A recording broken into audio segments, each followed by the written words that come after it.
Hello दोस्तों, आज की कहानी है जिस्म की भूख भाग 25। अंशिका इस बात से बेखबर थी कि सिद्धांत उसे कितना ज़्यादा चाहने लगा था। वो अभी तक यही सोचती थी कि सिद्धांत ने शादी इसलिए की है कि उसके पापा की यह आखिरी इच्छा थी, पर कल से उसका रवैया अचानक बदला था। वो जो ज़्यादातर चुप रहता था, वो अचानक उससे ढेर सारी बातें करने के बहाने ढूंढने लगा। हॉस्पिटल में बोर हो रही थी तो उसके लिए कॉमिक्स लेकर आया, क्योंकि बचपन में भी बहुत सारी कॉमिक्स पढ़ा करती थी। चूँकि गोली कंधे में लगी थी तो खुद से उठ बैठ नहीं पाती थी, नर्स से आकर उसे उठाती बैठाती थी। एक हफ्ता हो गया था और डॉक्टर ने अब उसे घर जाने की इजाज़त भी दे दी थी। पर चलना है शाम को, डॉक्टर ने कहा है। अब तुम खतरे से बाहर हो। सिद्धांत के चेहरे नज़र जमा के बोला, हाँ बिल्कुल मैं खतरे से बाहर हूँ, पर क्योंकि आप मुझे दोबारा उसी खतरे में लेके जा रहे हो। अंशिका की बात सुनकर वो थोड़े देर को चुप हो गया। पहली बार उसने रानी माँ की मुखालफत की थी।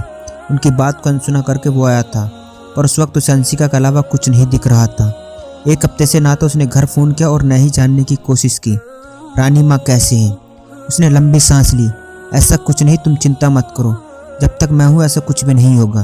घर में अब भी यही कहूँगा, रानी माँ के अंगेज जाने की हिम्मत मत करना।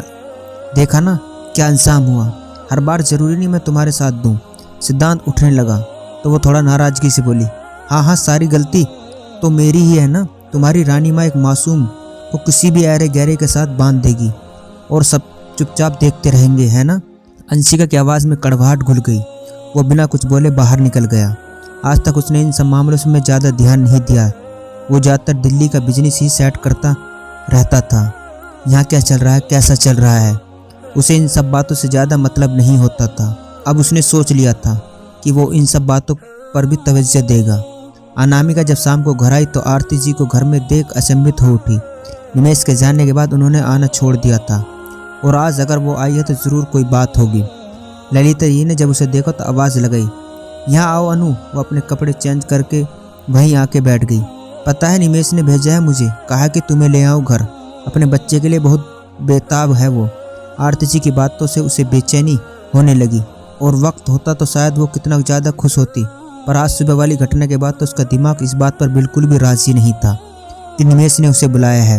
वो भी इसलिए कि उसे अपने बच्चे की परवाह है, पर सत्य यही था कि वो अब उस पति था। वो पति जिसको पाने के लिए उसने एक औरत के नाम को कलंकित कर दिया था। उसने जाने के लिए अपना बैग और सामान तैयार किए।